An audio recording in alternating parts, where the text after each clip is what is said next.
মিঞ্জুমণি কোঁৱৰ নামৰ এগৰাকীয়ে ছাত্ৰ-ছাত্ৰীৰ বাবে প্ৰস্তুত কৰা সমাজতত্ব বিষয়ৰ প্ৰশ্নোত্তৰৰ এখন কিতাপত অনুসূচিত জাতিৰ সন্দৰ্ভত বিৰূপ মন্তব্য কৰাৰ উত্থাপন হৈছে অভিযোগ। সদৌ অসম অনুসূচিত জাতি ছাত্ৰ সন্থাই এই অভিযোগ উত্থাপন কৰি আজি প্ৰতিবাদ সাব্যস্ত কৰে। অস্পৃশ্যতা শব্দৰ অৰ্থ অনুসূচিত জাতিৰ লগত তুলনা কৰা বুলি অভিযোগ তুলি শিৱসাগৰ জিলা আয়ুক্ত কাৰ্যালয়ৰ সন্মুখত প্ৰতিবাদ অনুসূচিত জাতি ছাত্ৰ সন্থাৰ। শীঘ্ৰেই উক্ত গ্ৰন্থখন বন্ধ কৰি কিতাপখন প্ৰস্তুত কৰা সকলক ৰাজহুৱা ক্ষমা খোজাৰ দাবী ছাত্ৰ সংগঠনটোৰ। এসপ্তাহৰ ভিতৰত এই সন্দৰ্ভত স্থিতি স্পষ্ট নকৰিলে অহা মঙ্গলবাৰৰ পৰা ধাৰাবাহিক আন্দোলনৰ হুংকাৰ।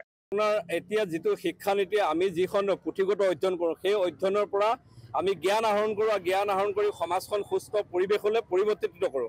কিন্তু সেই পুথিগত অধ্যয়নতে যে এতিয়া লেখিকা মিঞ্জুমণি কোঁৱৰ নামৰ এগৰাকী তথাকথিত লেখিকাই এখন আপোনাৰ মডেল সমাজতত্ব বিভাগৰ হাই ছেকেণ্ডেৰী লেভেলৰ এখন ছেকেণ্ড ইয়েৰ সমাজতত্ব বিভাগত তাত এনচাৰ বেংকত লেখা হৈছে যে অস্পৃশ্যতা মানে কি, অস্পৃশ্যতা মানে অনুসূচিত লোকসকলক অস্পৃশ্যতাৰ লগত তেখেতে প্ৰমাণ কৰিছে। তেখেতে তাত কৈছে যে অস্পৃশ্যতা মানে অনুসূচিত জাতিৰ মানুহসকল।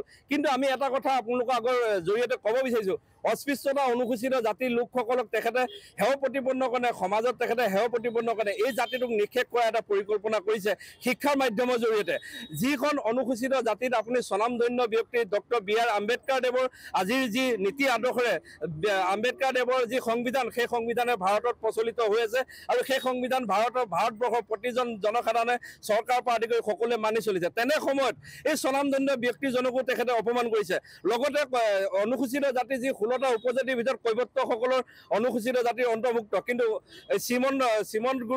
জগতগুৰু শ্ৰীমন্ত শংকৰদেৱে কৈৱৰ্তসকলৰ যি সতীৰাধিকা আছে সেই সতীৰাধিকাক কিন্তু তাহানি যুগতে স্বীকৃতি দিয়া সেই সতীৰাধিকাকো অপমান কৰিছে। আমি আজি এই শিৱসাগৰ জিলা অনুসূচিত জাতি ছাত্ৰ সন্থাৰ উদ্যোগত আৰু জালমাল পৰিষদৰ লগতে অনুসূচিত জাতি মহিলা সন্মিলনী আৰু বাজপৰ সমাজৰ লগত আজি আমি এই প্ৰতিবাদী কাৰ্যসূচীৰ জৰিয়তে সেই তথাকথিত সেই লেখিকাগৰাকীক আমি ইয়াৰ পৰা সকীয়াই দিব বিচাৰিছোঁ। লগতে আমি অসমৰ মাননীয় শিক্ষামন্ত্ৰীলৈ আজি স্মাৰক পত্ৰ প্ৰেৰণ কৰিম আৰু শিক্ষামন্ত্ৰী মহোদয়ক আমি জনাব বিচাৰিছোঁ, যদি আপোনাৰ শিক্ষা বিভাগত যদি বৰ্ণ বৈষম্যতা স্থান পাইছে, আপোনাৰ শিক্ষা বিভাগত যদি অস্পৃশ্যতা স্থান পাইছে, তেন্তে এনেকুৱা শিক্ষা বিভাগত আপোনাক অনুসূচিত জাতিক ভেঙুচালি নকৰিবৰ কাৰণে আমি আজি সকীয়াই দিছোঁ। লগতে আমি 7 দিন সময়সীমা দিছোঁ। 7 দিন অহা মঙলবাৰে অনুসূচিত জাতি ছাত্ৰ সন্থাৰ উদ্যোগত এই 4টা সংগঠনৰ সহযোগত আমি ৰাজপথ উত্তাল কৰি তুলিম।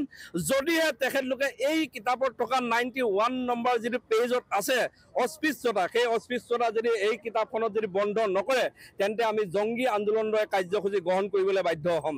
আৰু লগতে আৰু এটা কথা আপোনালোকৰ জৰিয়তে আমি স্পষ্ট কৰি দিছোঁ যে এই প্ৰতিবাদী কাৰ্যসূচী সমান্তৰালভাৱে আমি আইনী প্ৰক্ৰিয়াটোৰ লগত সমান্তৰালভাৱে লৈ যাম।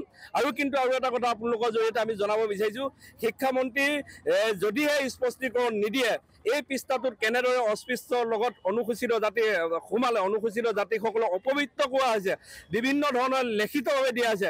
এটা ষ্টেণ্ডাৰ্ড লেভেলত পুথিগত অধ্যয়নতে সমাজ বদলি কৰা পৰিৱেশত তেখেতলোকৰ অস্পৃশ্যতা এই এনেদৰে যদি পাঠ্যক্ৰমৰ মাজত যদি অন্তৰ্ভুক্ত কৰি পিনে জাতিটো নিক্ষেপ কৰাৰ পৰিকল্পনা কৰিছে, তেন্তে সদৌ অসম অনুসূচিত জাতি ছাত্ৰ সন্থা, সদৌ শিৱসাগৰ জিলা অনুসূচিত জাতি ছাত্ৰ সন্থা, বাজপৰ সমাজ, জালমাল পৰিষদ আৰু অনুসূচিত জাতি মহিলা সন্মিলনী কিন্তু হাত সাৱটি আমি বহি নাথাকোঁ।